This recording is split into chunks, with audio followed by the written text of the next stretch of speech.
you.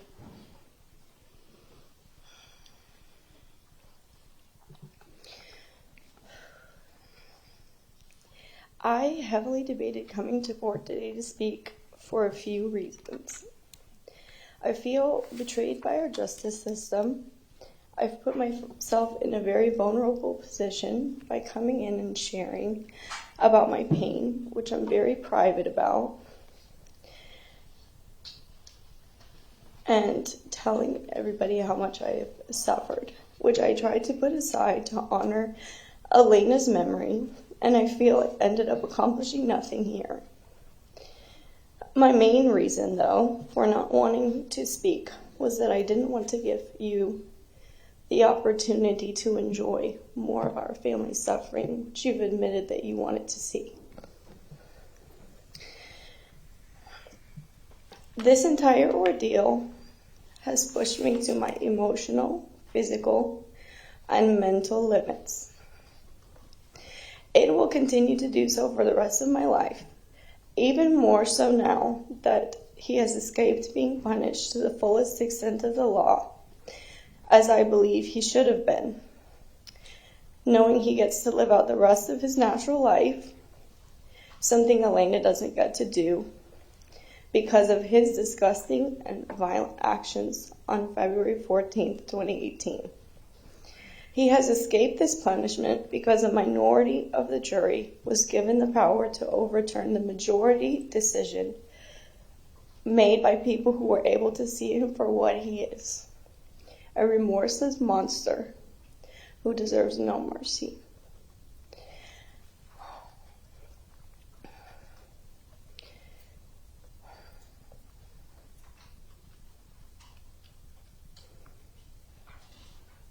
He has admitted to knowing what he did and described it in horrific detail. A person has to be incredibly sick to want to hurt another human being, even sicker to dwell on the desire and craft a plan, and unimaginably evil to execute that plan, which didn't just hurt people but ended lives. To add insult to murder, he was even arrogant enough to plan a disguise, believing that he would be able to escape his actions as my sister lay dying on a classroom floor, unable to escape his bullets. This incredible darkness that he has within him, which has been labeled here as mental illness, is something that should be considered unacceptable and intolerable.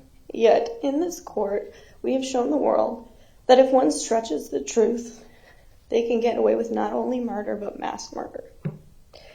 Every single sick, twisted little freak hiding in their room, searching up things on the internet like mass shooter hype videos of mass shootings, police response times, etc., will now look at this case and say to themselves, all I have to do is claim mental illness and I can get away with it.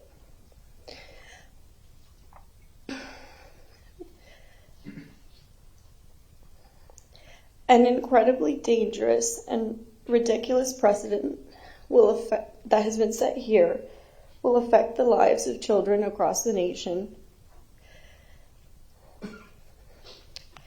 The defendant and I are the same age, and I can say for a fact that at the time he murdered Alaina, he was old enough and mentally aware enough to understand the permanence of death, what that meant. He understood how much it hurt from his own personal experiences.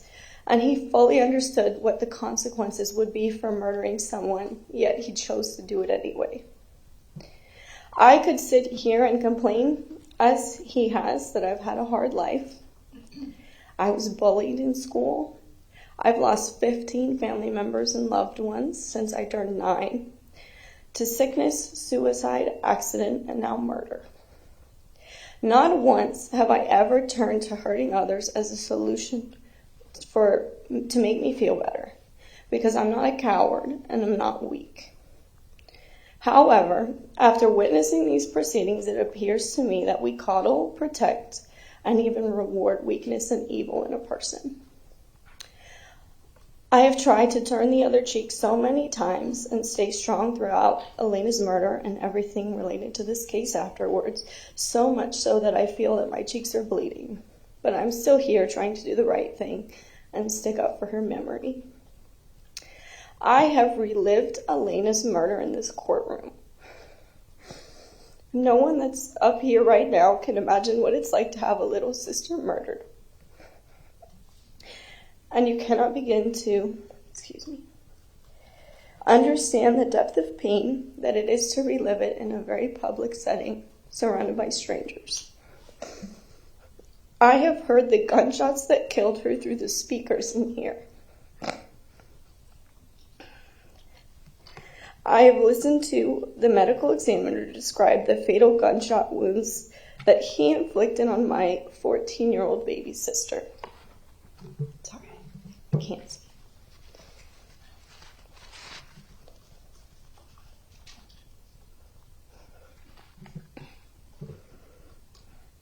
I gave a victim impact statement earlier in this trial in an attempt to follow the law and represent my sister's memory, all that's left of her, only to be met with myself, my family, and 16 other families of the defendant's murder victims being accused of only trying to attend looking for revenge. Not once have I petitioned the court to allow me to kill him myself. We are all here to seek justice. I am painfully aware that sentencing him to death will not bring her back, and I am the only one on this half of the room that has to go home and live with that forever.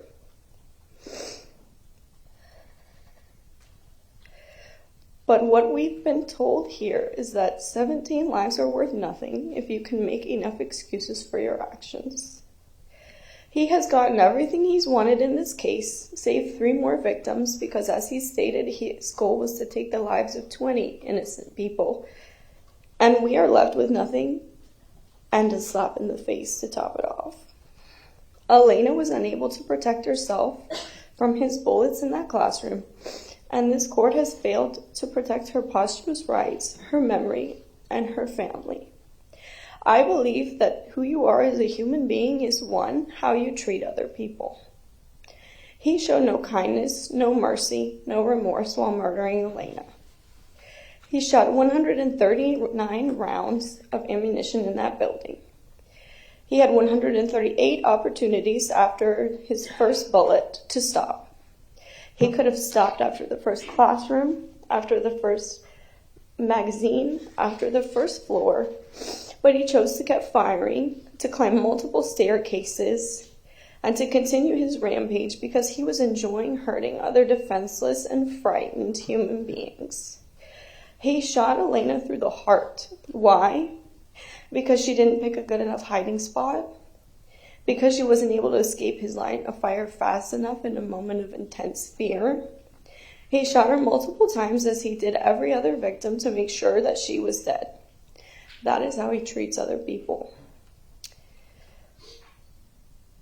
Another thing that shows who you are as a human being is your actions when you are struggling. I understand that he believes his life has been hard. I don't think a single person in this courtroom today can say they have had an easy life, yet the rest of us keep trying to do our best, and he believes that he is above that charge. He chose to turn to violence to solve his problems, and is now being protected from the same punishment he needlessly inflicted on my sister because he's too scared to receive what he exuberantly dished out. The first major event of my adult life was when I was 19, when my sister was shot to death. And now my early 20s are ending with being told that no justice will be done in her memory. That she died, but it doesn't matter because his life wasn't cupcakes, rainbows, and sunshine. He gets daily meals, a roof over his head, and a bed to sleep in now. My sister's body is food for carrion. Her roof is 6 feet of dirt, and her bed is a coffin. She died scared. She tried to hide behind a desk, and he shot her multiple times, as I said, with one of the bullets hitting her in the heart. She died alone on a dirty classroom floor, and whether she suffered for 1 second, 1 minute, or longer, although I can't imagine she lived very long after a bullet tore through her heart, she had no chance of being rescued or saved, and he made sure of that. The building which you all have walked through is where her last breath, her screams of pain, and her blood have rotted away for years. I will never get to say goodbye to her. I will never get to look at her face again or crack jokes with her. The last time I saw her sweet face was when she was lifeless and cold, laying in a coffin. If I want to visit her or talk to her, I have to drive to a cemetery and talk to a plaque with her name on it. He is going to have the ability to see his family and call them.